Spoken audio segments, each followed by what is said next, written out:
Very very good morning. Thumbnail দেখেই বুঝতে পারছো আমি আজকে কি রান্না করতে চলেছি। গ্রীষ্মের দিন, বৃষ্টিও পড়ছে, একটু আম না কুড়িয়ে আমের আচার না করলে হয়? রুটি তরকারি আর কতদিন খাবেন বলুন? একটু আচার দিয়েও তো রুটি খেতে হবে। তবে এটাকে আচার কাম জেলি বলাই ভালো।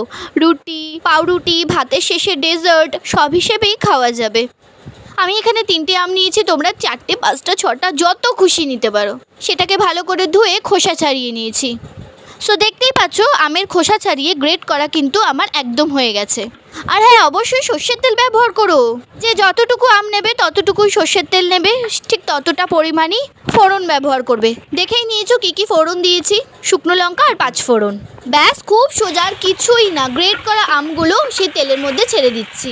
এত ঝাঁঝে ভরে গেছে রান্নাঘর, কাস্তে কাস্তে প্রাণ ওষ্ঠাগত। ভালো কিছু রান্না করবো আর তোমাদের সাথে শেয়ার না করলে হয় বলো?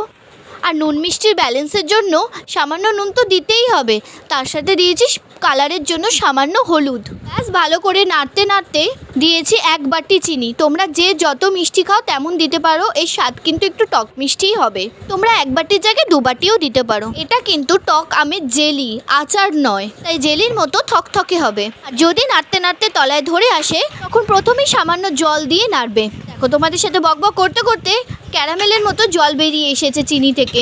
কালারটা একদম হলদেটে রঙের এসেছে, খুব সুন্দর হয়েছে। দেখো, তুলে দেখাচ্ছি, এখনও কিন্তু আমার জেলি রান্না হয়নি।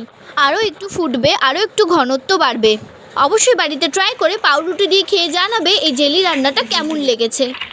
দেখো, আমার রান্না কিন্তু প্রায় হয়ে এসেছে। এই দেখো, ঘনত্ব কিন্তু বেড়ে গেছে, আঠা আঠা ভাব কিন্তু চলে এসেছে। তোমরা কিন্তু অবশ্যই বাড়িতে ট্রাই করবে আর আমাকে প্লিজ কমেন্ট করে জানাবে কেমন হয়েছে। আম পান্না, আমের আচার তো অনেক খেয়েছো, এবার এই জেলিটা রান্না করে বাড়িতে ট্রাই করো। Please like, comment, share, subscribe করে দিও আর আমাকে জানাতে কিন্তু ভুলবে না।